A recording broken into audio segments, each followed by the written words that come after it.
Welcome to Mental Health Monday. My name is Mick Coyle. Coming up on the programme this week. The impact of the podcasts has been really instrumental in opening up the conversation, particularly with football fans around gambling and the impacts that gambling harms can have on anyone. It's great. You just enjoy helping people, and we're trying to get people to the best version of themselves, and if it takes footballers to do that, then so be it. But I think it's been really, really powerful. And the figures speak for themselves. To just see someone that they relate to, that they share similarities with, talking about similar problems, that can be a massive icebreaker. I think that's why these podcasts are so important. And I'll be reminding you how you can make connections with mental health organisations within your community. It's Mental Health Monday.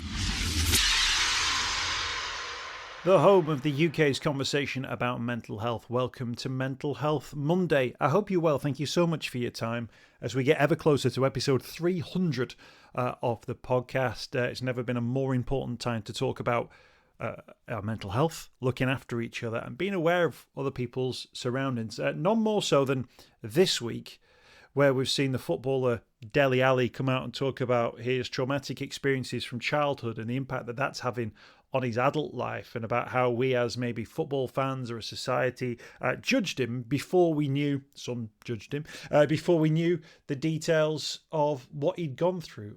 He's been able to find the time this week to be open about that, and actually it has echoes of what we heard around our Football Untold series, and I wanted to touch on that as part of this week's programme because, if you've seen the Dele Alli story, if you've listened to our Football Untold podcast, you will understand that when people talk about their experiences, you, of course, learn so much more about the situation they find themselves in and get a much greater understanding of what people are going through in their day-to-day lives. It's what Football Untold was all about. And I hope that Dele Alli, with his conversation with Gary Neville, will do a similar thing to open up these so-called taboo subjects, to give other people the words and the permissions, if you like, to have these conversations. And the reason I mentioned that this week is because we've had some absolutely incredible feedback from our sponsors of Football Untold, the Beacon Counselling Trust. Now, Beacon Counselling Trust provide support to people who come to them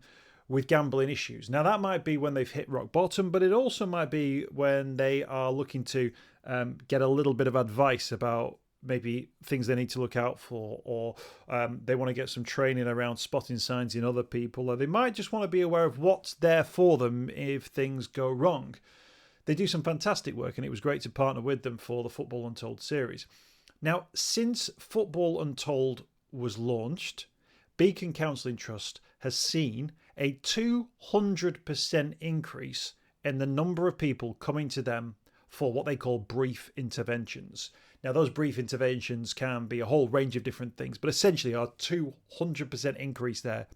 But essentially, it's a 200% increase in people coming to them asking for support. Now, some might start counselling and therapy services. Some might be signposted to other services. Some might be given other advice around how they can keep maybe their current gambling in check, or warning signs maybe if things are getting a little bit out of control. So that's great work from them, but also fantastic that the conversations that we've had with Football Untold have encouraged people to reach out for support and to get that advice. And the team at Beacon Counselling Trust, they're still crunching the numbers because of the way these systems work, but they say that that number is in the hundreds of people who've looked for support and sought support as a result of hearing these conversations on Football Untold.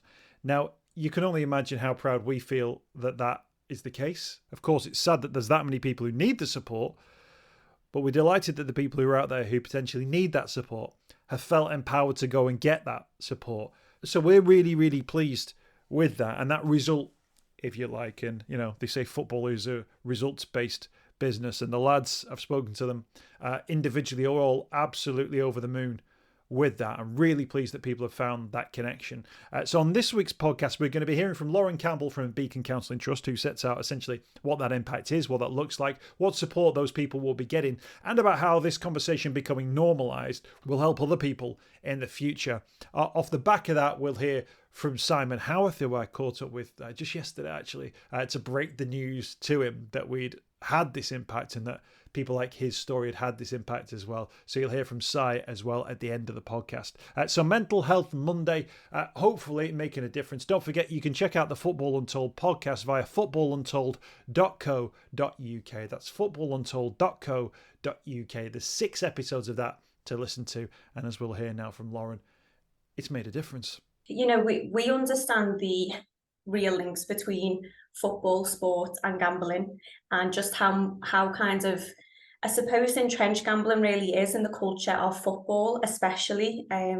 So we see that a lot, so we knew that would really kind of resonate with people. It was interesting doing it from the footballer's point of view, because of course most of us see it from the punter's point of view, don't we? And actually to get an insight into the fact that those guys had similar experiences in similar environments, you know, going to the bookmakers, roulette machines on their phones, that actually it kind of shows that footballers are real people.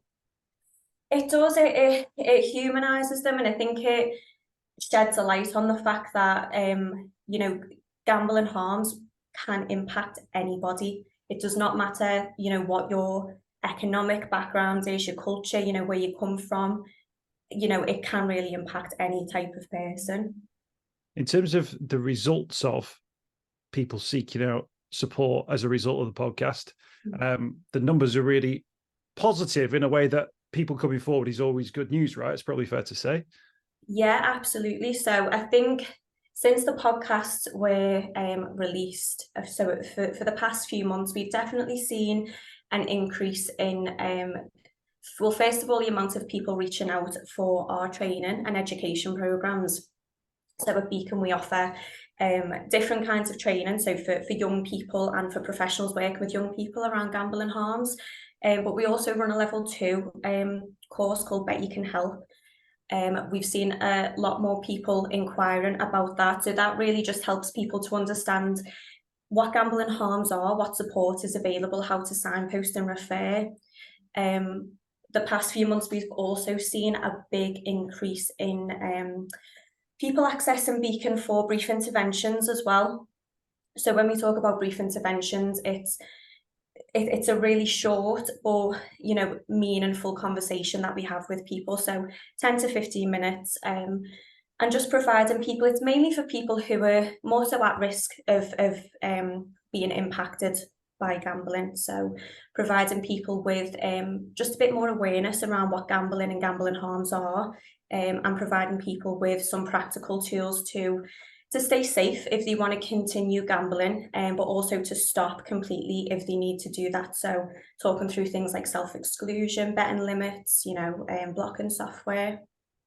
One of the things that we're really proud of in terms of those stats and those people coming forward is that was the intention, first and foremost, that people hopefully would heard it. But secondly, that they had the strength to then go, you know what, I will reach out for help here. You know, so many people must sit there thinking, what do I say? Like where do I, like, what's that first conversation? The fact that you guys have seen that uptake in people coming forward shows that people have felt, you know what, I need to have this conversation no matter what level they're at.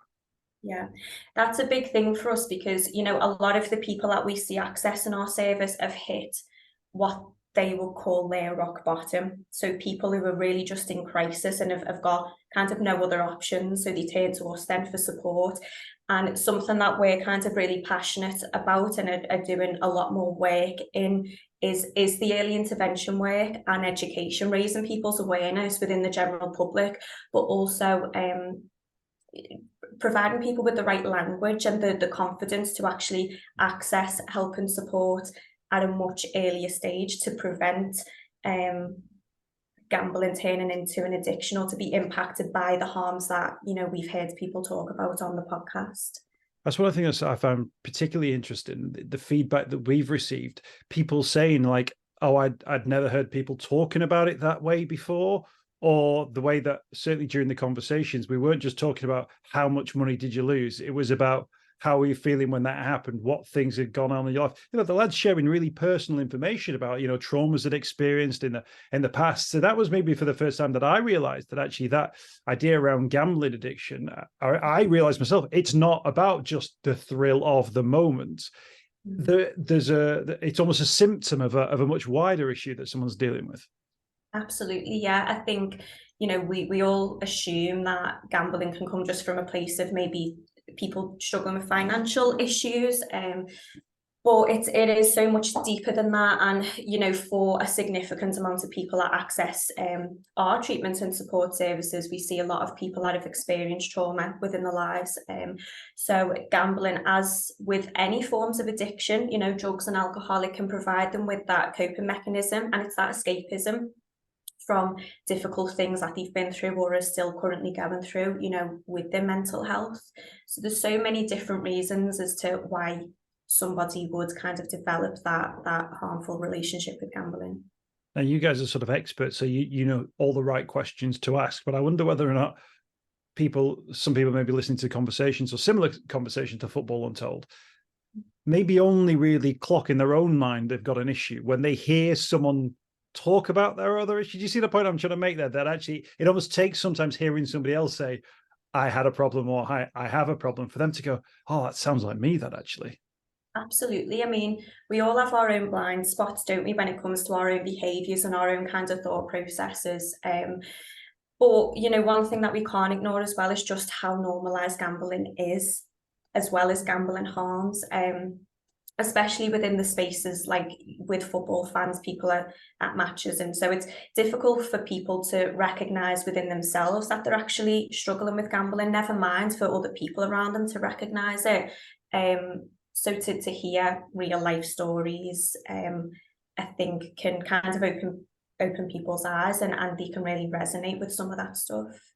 One of the things I'm really aware of when we talk about sort of issues around gambling, if you link it in with, like, say, smoking or drinking, that there are certain stop signs you can put in place with some of those things. If you don't have cigarettes, you don't buy cigarettes, or you've not got money for cigarettes, you're not getting cigarettes. You can avoid buying alcohol if that's at all possible.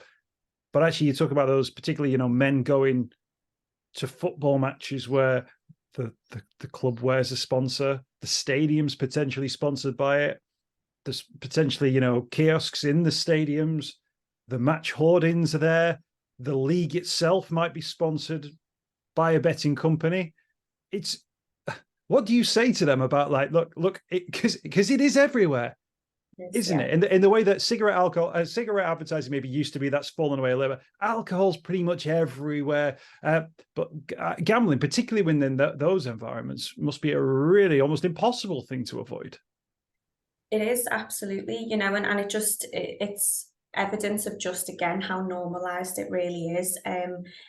People are exposed to it everywhere, and it's so difficult, when we speak to people who are, trying to access support and trying to achieve recovery, when everywhere that they turn, there's gambling adverts, there's, and all of the incentives and all of that kind of stuff, it's really difficult for people to escape that.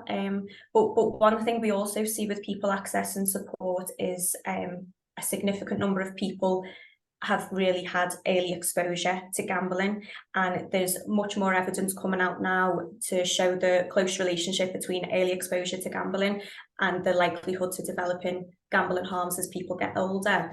So even for young people going to the match, for example, and seeing the sponsorships and just seeing all of the gambling advertisements, whilst it may not directly harm them in that moment, it's kind of it's just there. It's in people's faces all the time. Yeah, sure. And I'm sure that's an issue we're going to have to come back to sort of time and time again. A couple of changes on the way, but we'll see how much of those have an impact. Can I show, and those people who came forward, you mentioned the brief interventions there, this sort of like opening conversation with people.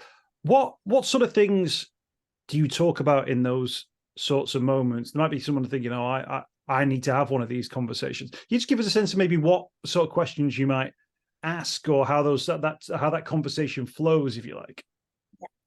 So it's really, first of all, just getting a feel for people's typical gambling behaviours. How much money are people spending? Are they spending more than they can afford to lose?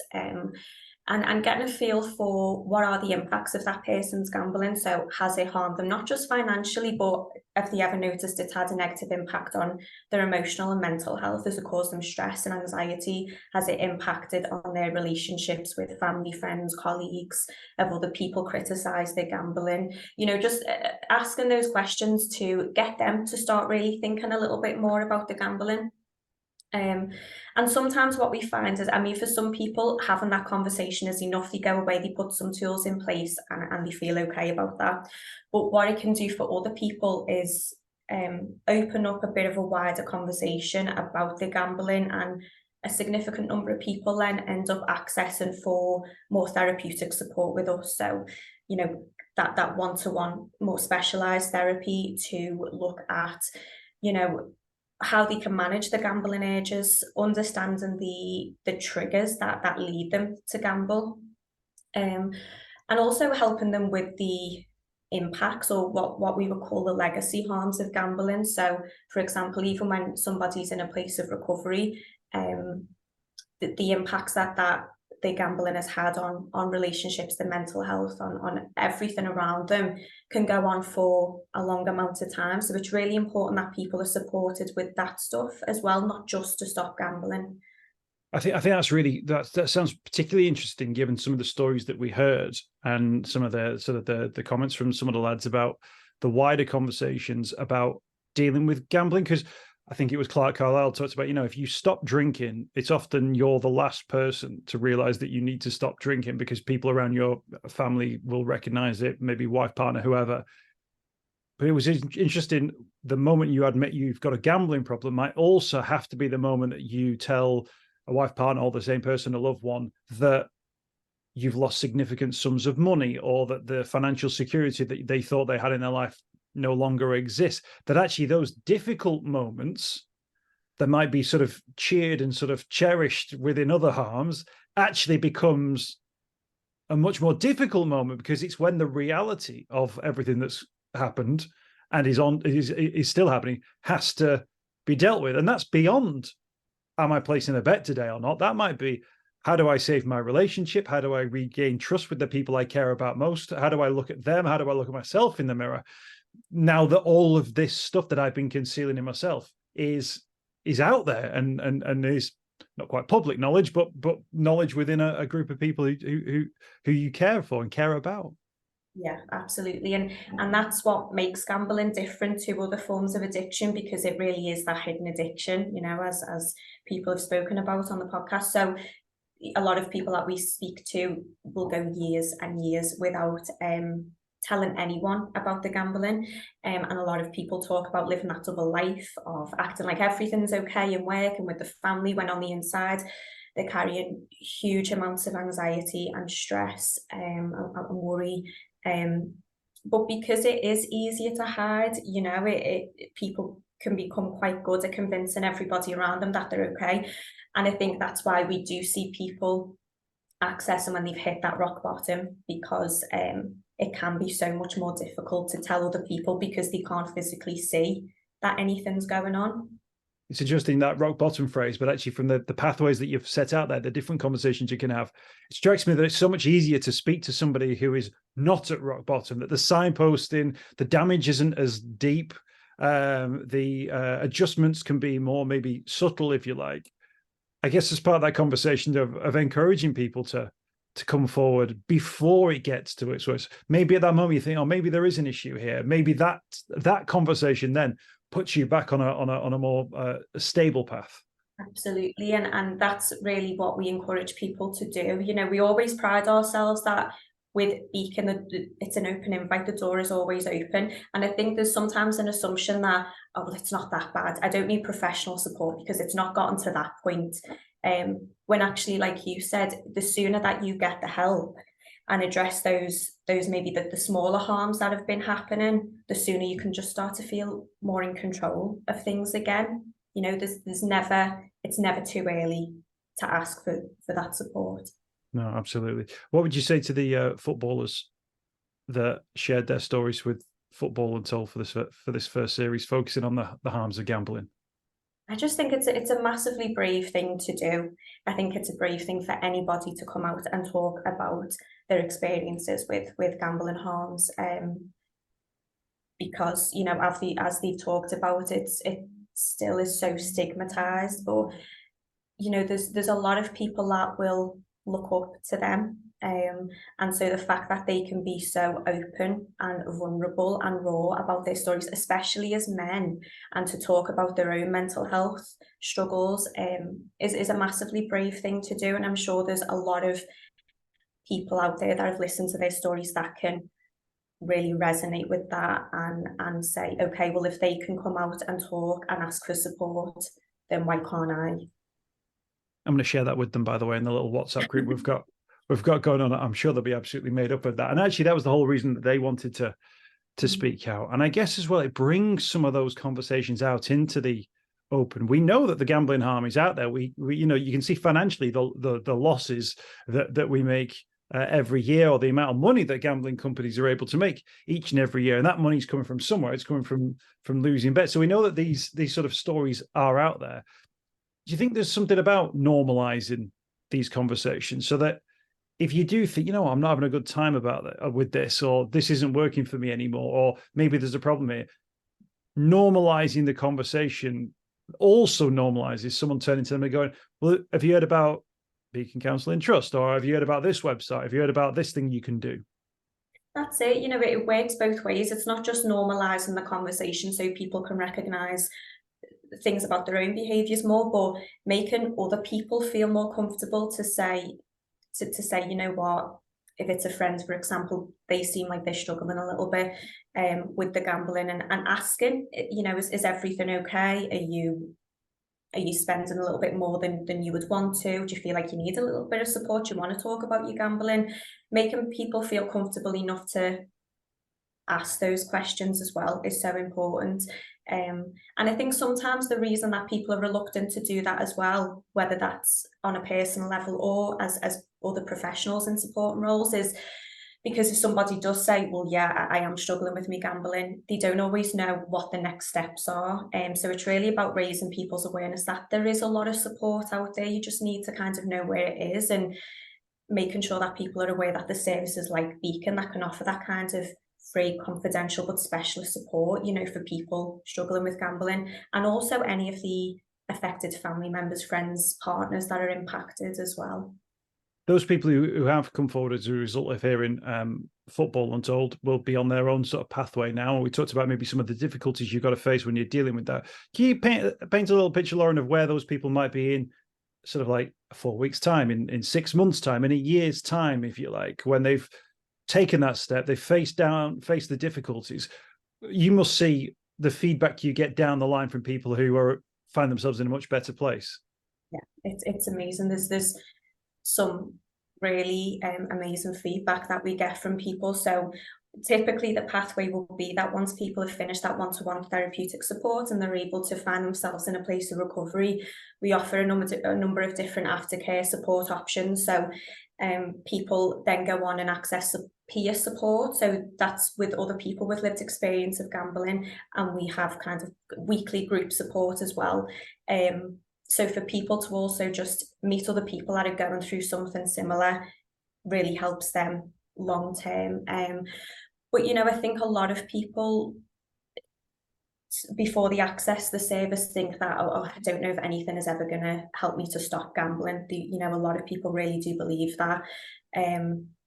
So for them, it can be quite a shock to find that actually I've been able to stop gambling for a long amount of time now, and you know, they can kind of find meaning in the life again, and they've got that time back. You know, a lot of people that are in recovery talk to us about, you know, obviously the financial impact is massive and the money that you lose. But the thing we hear a lot is actually the biggest regret I've got is the amount of time I lost, the amount of time that I could have spent with friends, my partner, with my children.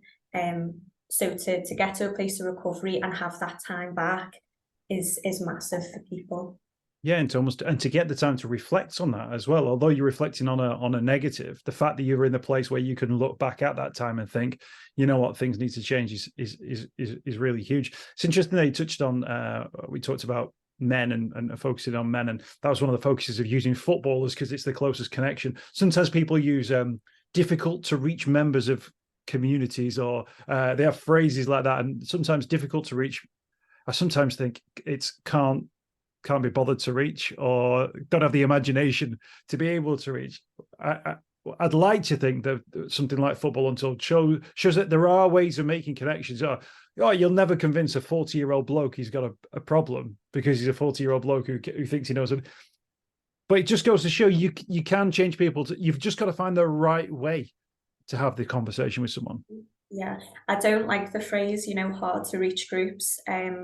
Like you said, it's just, is it that you can't be bothered? Is it that actually the techniques that you use to reach other forms of groups, it just doesn't work for everyone, So for example, we do quite a lot of work within South Asian and Muslim communities, to educate them on gambling harms and support them.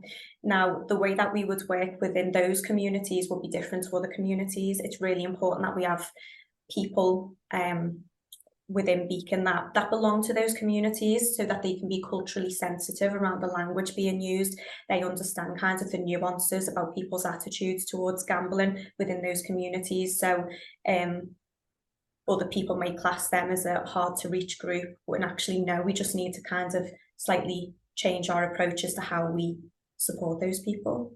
Yeah, absolutely. And it's certainly, the whole process has inspired me to think, actually, there are different ways of having different conversations about a whole host of, mental health things, other issues as well, to engage with people. And that's what it's ultimately, I think, is about, isn't it? About finding something that's relatable and engaging. And I think people then go, oh yeah, this is talking to me.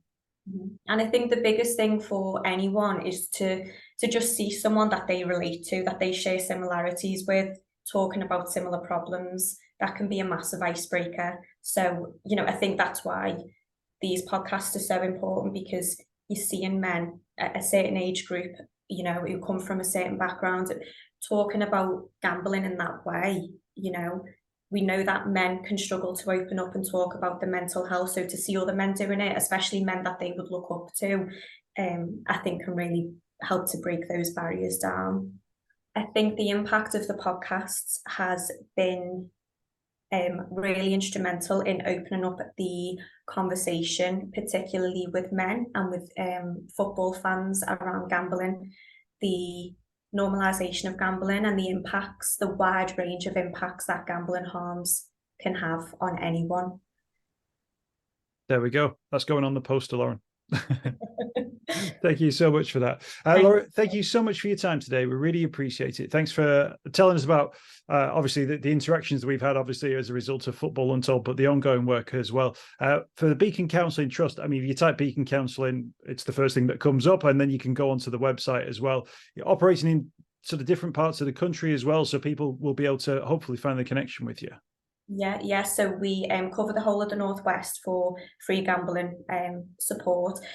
So yeah, people can Google Beacon Counselling Trust, or just give us a call on 0151 226 0696 to book in for support. Brilliant stuff. Thank you for your time. Thanks for speaking to us on this week's edition of Mental Health Monday. Thank you. That's Lauren Campbell then from Beacon Counselling Trust joining me for Mental Health Monday. The Football Untold podcast you can watch on YouTube, and you can also find it on your podcast provider, wherever you get your podcast. Just type in Football Untold. Footballuntold.co.uk is the website. I mentioned at the start I'd spoken to the lads. We have a WhatsApp group. We drop voice notes in there. That's just the thing we do now, sometimes 2-3 minutes long. I have to listen to them in double speed. But what an absolutely brilliant set of lads they are, and we've actually got some more to come from them in October of this year, and I'll tell you a little bit about that as we get further into the year. I spoke to Simon Howarth, who was the original footballer that I spoke to about what Football Untold could be, based on him telling me his story. And Simon was really keen to get on board with the project and make it work. He's been a real driving force behind it as well, because he wants his story to be out there in the hope that it can make a difference. So I caught up with him to break the news to him that we'd had this impact, and that Football Untold had this impact with people coming forward to get support. Exactly the reason he wanted to share his story. And also to sort of talk about that relatability, particularly around that Dele Alli story, which broke in the last week or so, which in some ways resonated with his own story. I think it's amazing. It's a hard thing to say you're really pleased about, because initially you don't want that problem. But the fact that people have come out and reached out and got help. And the idea of the podcast was to try and get people at the right stage of the addiction or the compulsion or the problem. So, I mean, they're mind-blowing sort of figures, which is really pleasing for us in what we're trying to do. So really pleased for that. Not, like I said, not pleased that many people have got a problem, but I think that's the only way forward with the gambling addiction is to try and get people early enough to realise there's something there that they need to go and talk about. How does it make you feel knowing that you shared your story, your individual story, but then as a group with the rest of the lads as well, and people connected with it, or people heard something about your story that made them think, oh, you know what, that sounds like me? It's a really good feeling, you know. That's what we set out to do when we sat down and had a coffee. That was our idea, Mick, that we had a platform, or we thought we had a platform as ex-footballers and current footballers, in Stephen's case, to go out and talk about what gambling looked like to us, what constituted a gambling addiction, and could we help people. And that's proof that people will listen to us and people will look up to us, if you like, and go and get help. And long may it continue. You know, I'm out most days now delivering gambling harm talks, and it's great. You just enjoy helping people, and you know, we're trying to get people to the best version of themselves, and if it takes footballers to do that, then so be it. But I think it's been really, really powerful. And the figures speak for themselves. I mean, people obviously know you as an ex-footballer, but do people also now say, are you the bloke from the Football Untold podcast? I get a bit of that, yeah. I think the majority, and we did the episode on stigma, and you know, I'd still like people to be a bit kinder with people making mistakes, and you know, that we still have that where someone can be cast aside for something. We've seen with the Dele Alli sort of interview yesterday. We've still got to be kinder and more understanding of people's problems. But yeah, I get more of that now. Oh, you were the guy with the gambling problem. But in general, people are kind of pleased, and people will say it's brave of you and you're doing good things. So in general, it's good. But I think as a society, we have to keep working on that. You know, that mindset that we've all got problems, we're all flawed, and we've all got traumas. Let's just try and be a bit kinder. The world will be a better place if we're all a bit kinder. So, yeah, I get that a lot more now, but generally it's good feedback. I want to ask you about the Dele Alli situation. In the last sort of 24 hours, his story has emerged. Trauma from childhood, something that you touched on as part of your story as well. Addiction that fits into his story as well. The impact that has had on his sense of well-being. Of course, his footballing career at the same time. But moreover, a sense that there's always another story. That this idea that, you know, a footballer just doesn't fancy it. He's been described as lazy. You were described as lazy, but there was other things go. There must have been big parts of his story that resonated with your own. Yeah, it was so powerful. It was good to see, and obviously he's on a higher level than me to tell his story. But you know, you could see the pain in his story, and it made a lot of sense now. I mean, I've watched his career like everyone else probably, and thought at times, is this boy okay, or what's going on? Thinking it might be injuries or something else, but it's obviously a mental issue. And yeah, I could relate to a lot of it, different backgrounds and different stories, if you like, and different traumas. But I think we all have trauma of sorts.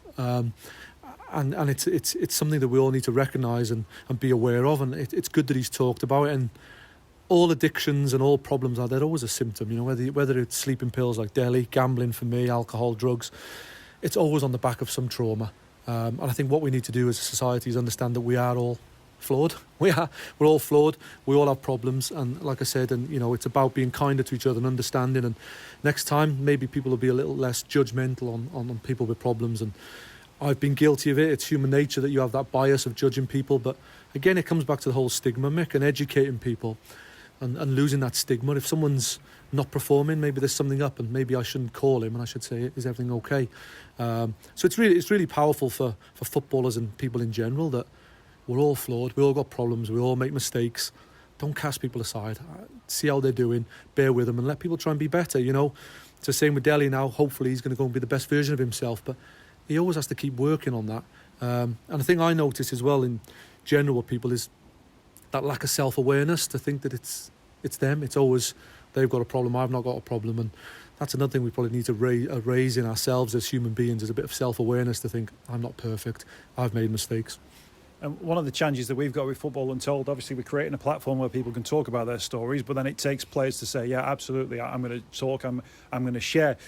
what's interesting with Delhi is that you've got high-profile players there. The lads who've joined us for podcasts, the lads who'll join us, and hopefully some of the female players who'll join us for future episodes.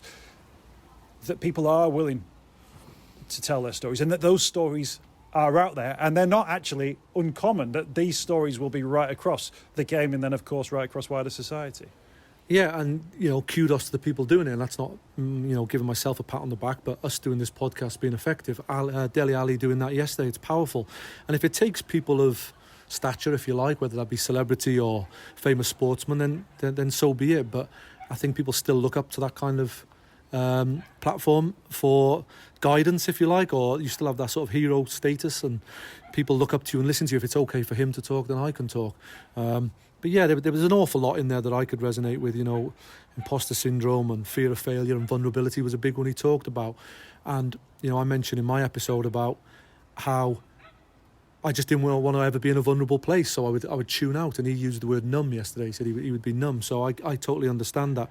But the more people that talk, the better. And if it has to come from Dele Alli or me or Claire Carlisle, then great. But eventually, hopefully, everyone talks. And like I said, I think there's a bit of a stigma to it, as in let's say the everyday people, the general people that aren't on that kind of level, still think they're okay, and it's not okay for them to talk and open up. And it is, because it's all relative. Dele Alli won't be the only person that's had a trauma that's led him to take sleeping pills. There'll be, doctors, workers, people all over society will be the same. So hopefully we can just grow.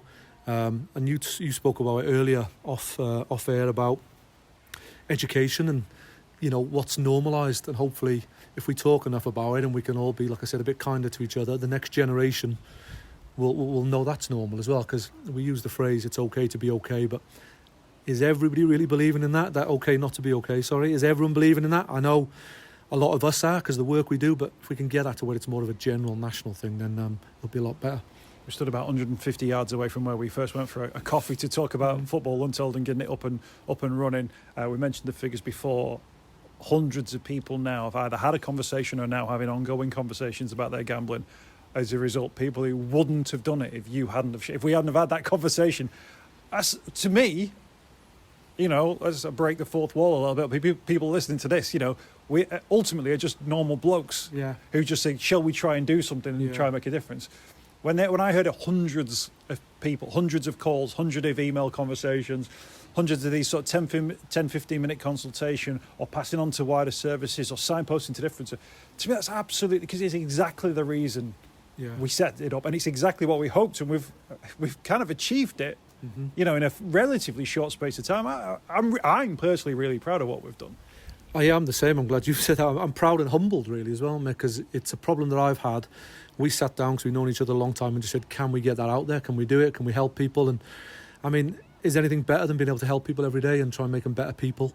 Obviously, there's the real element of there's lives at risk as well. So I'm not saying we're saving people's lives to that level, but we're helping people be a better version of themselves every day. And like I said, if everyone in society went about things that way, we would all be doing okay, because we are all flawed and we have all issues. But hugely proud of it and humbled by it from that coffee. And what's nice is that we just said we wanted to help people, and that's what it was about. The other figures I know are tremendous in terms of how many people have listened and watched and tuned in, but for me and you, it was very much about, can we help a few people along the way? Without sounding like a superhero, we've helped a few people and we'll continue to do so, and it's a nice thing to be able to do most days of my life. I hope you've enjoyed this week's podcast. Thanks for checking out Mental Health Monday. My name is Mick Coyle. You can find me on Twitter at Mr. Mick Coyle. You can also find me, Mick Coyle, on Facebook as well. Don't forget, if you want to speak to somebody about your mental health, you can do so. The Samaritans, free to call on 116 123. You can find mental health services where you are. Just look for the Hub of Hope. Type in your postcode. It'll find those mental health services close to you. And for support in a crisis, you can text SHOUT to 85258. That's if you're experiencing a personal crisis, you're unable to cope and need support. Shout to 85258. That's a text line. Do get involved in those services. In an absolute emergency, always remember the number to call is 999. Thanks for downloading the podcast this week. We'll be back next week with more Mental Health Monday.